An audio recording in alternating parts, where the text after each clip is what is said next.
This tutorial is going to talk about using OpenSubdiv and CreaseSet modifiers, and it basically helps with very complex organic type shapes.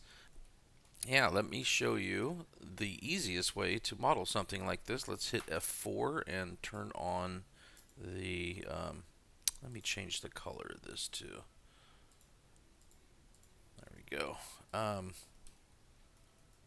So you can see extremely high poly. And I always have this saying: you want to think like Roblox. You want to model simple, and get it more like in the ballpark, or using a.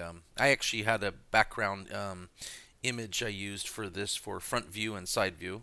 Um, and then we use modifiers for benefits to get your object from a low poly to a high poly, and be able to make adjustments going back and forth.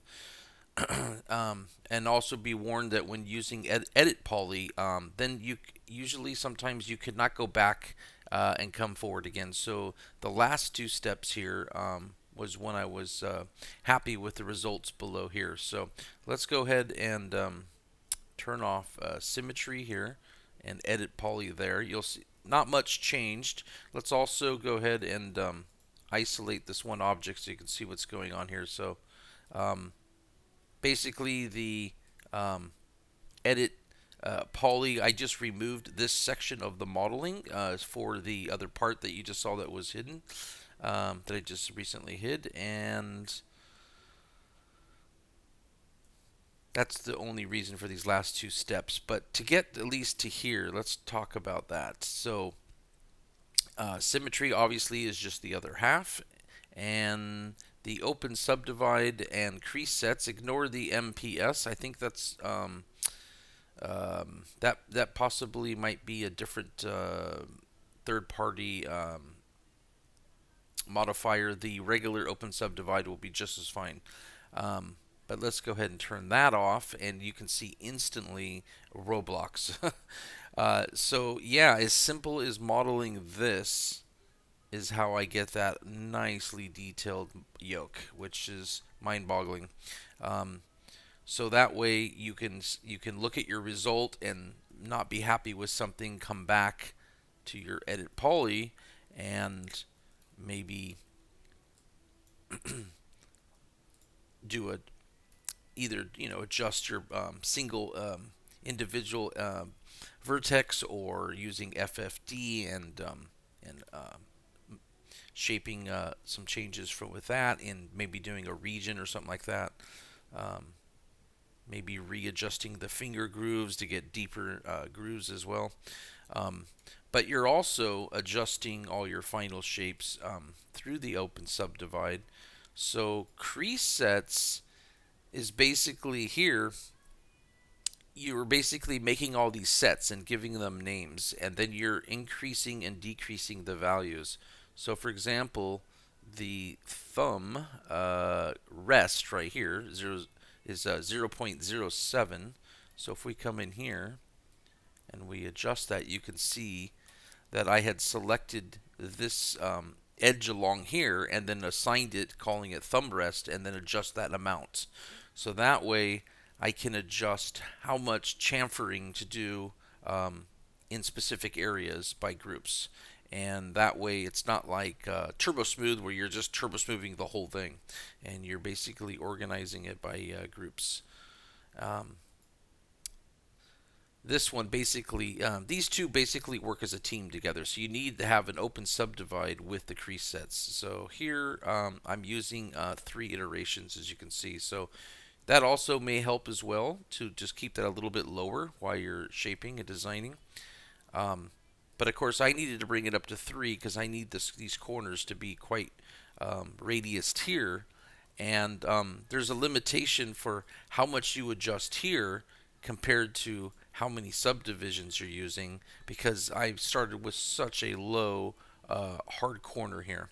So possibly you could go ahead and maybe pre-put a curve here to make that a little bit better.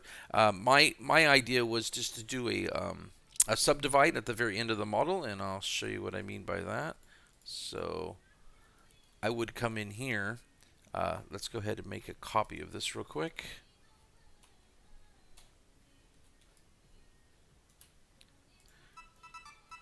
Either adding another edit poly or finalizing it, converting it to editable poly, and basically hit the swift loop, hold down the shift key, and basically this is going to subdivide and continue that curve there, so you get a nice improved roundness corner here, as you can see.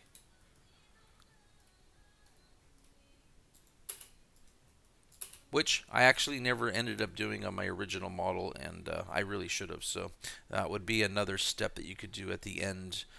Like I said, you could also add another edit poly on top of the stack here.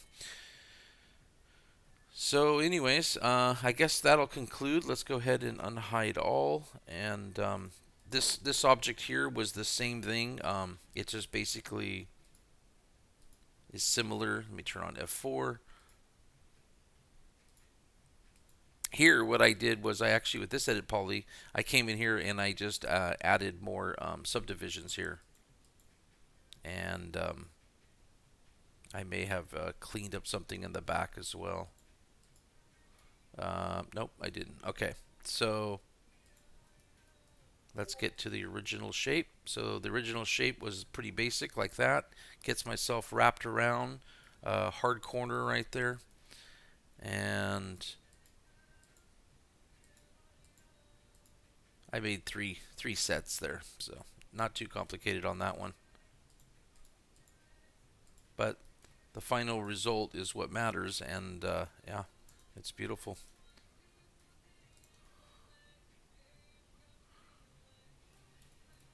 Well, I hope this tutorial helped you, and remember, the key is to think like Roblox and model simple. Don't try to overcomplicate things by trying to model a high poly, because you'll just be moving around many thousands of verts, and that would not be fun. So if this tutorial helped you, please smash that like button, subscribe, and we'll see you next time.